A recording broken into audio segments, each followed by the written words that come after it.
With a boycott planned for the Brentford game, there's plenty of tension around the club, and while that brews, the man who replaced Nuno's been sacked after 40 days, Graham Potter's closing in on the Sweden job, and Julian Lopetegui's off to the World Cup. But beyond all that, what else has been going on in the world of West Ham? Well, Emerson's opened up on his fallout with Potter, Benrahma's been fined over a dog attack, a new Green Street sequel's been announced, and Antonio's crashed Ferraris somehow ended up on eBay. Plus we got updates on Füllkrug, Endrick, Cresswell, Nuno, Paquetá, and even the London Stadium itself. Let's get into it. Starting with the big breaking news, Postecoglou's been sacked by Nottingham Forest just 40 days after taking charge. The Aussie lasted only 8 matches, losing 5 and failing to win a single one. His 3-0 defeat to Chelsea proved the final straw, with owner Evangelos Marinakis pulling the plug just 20 minutes after full time. Fans had already been chanting for his exit, and even for Nuno's return. It's officially the shortest managerial reign in Premier League history,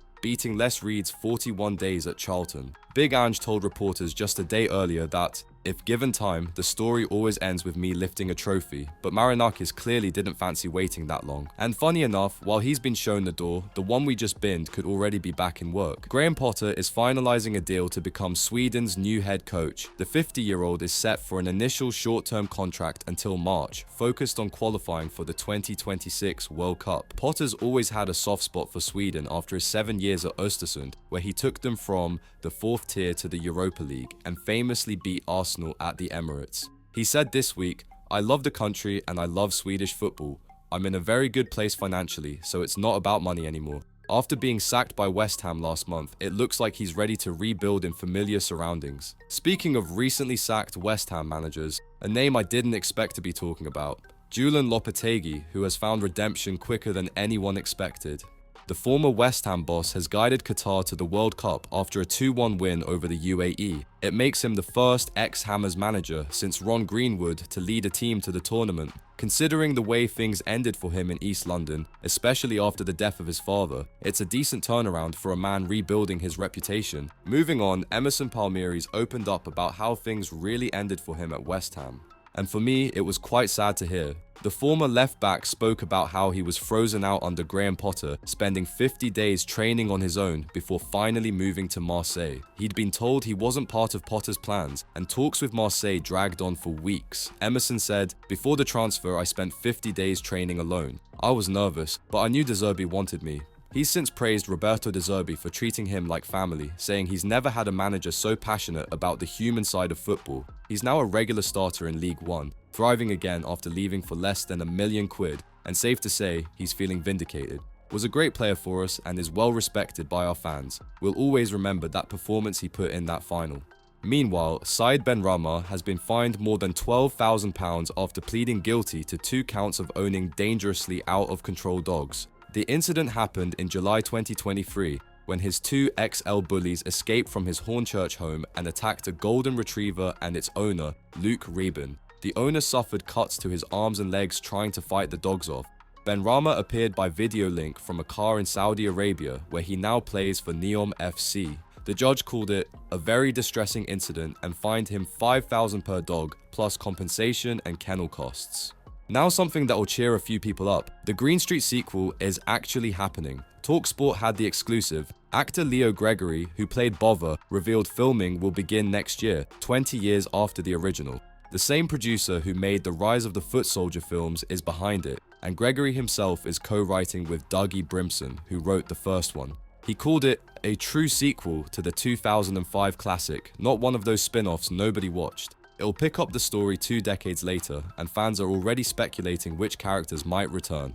In other news, Michail Antonio's name popped up again, this time for his crashed Ferrari. The wreckage of Antonio's 260 grand Ferrari was listed on eBay for just under £40,000. He was lucky to survive that crash near Faden Boy last December. He shattered his femur in 4 places and was trapped in the car for 45 minutes before being cut out by firefighters.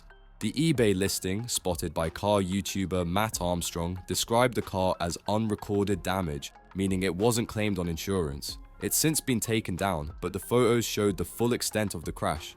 Antonio's since made a remarkable recovery, even training with Brentford over the summer, though reports say they won't be offering him a deal.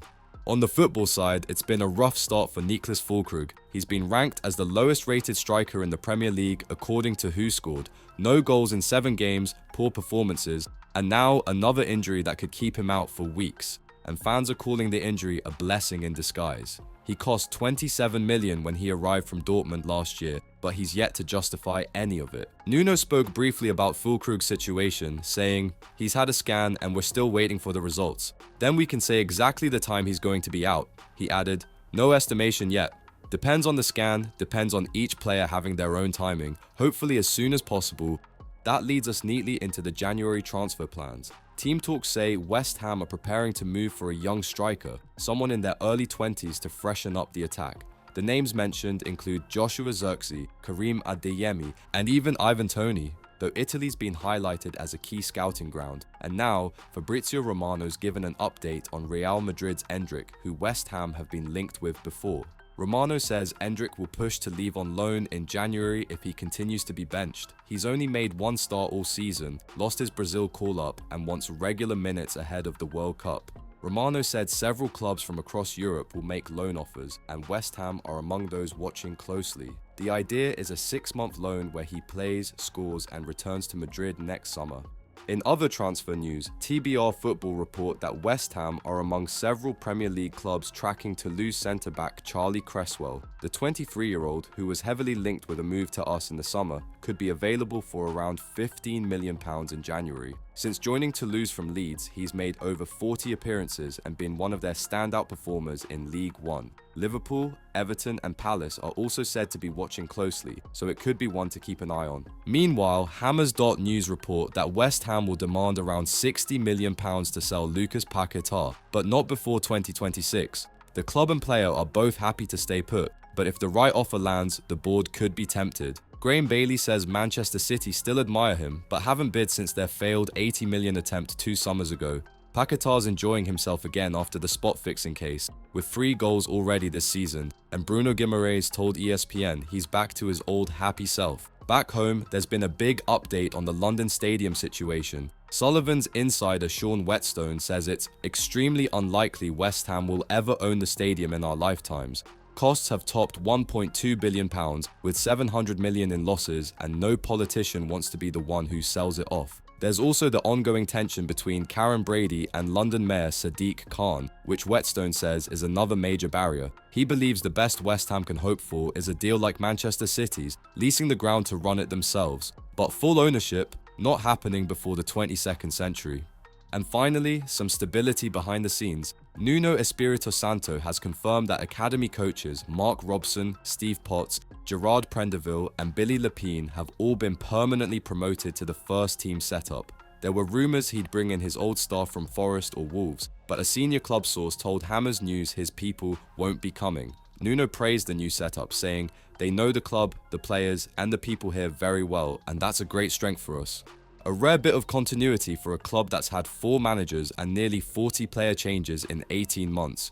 West Ham returned to action this weekend against Brentford, and fans are already making headlines off the pitch. The group Hammers United have called for a boycott, urging supporters not to relist their seats for resale in protest against the board. They're hoping to make a visible statement inside the London Stadium and hit the club where it hurts, in the pocket. If you're finding these roundups useful, hit like and subscribe. As always, I'll see you in the next one.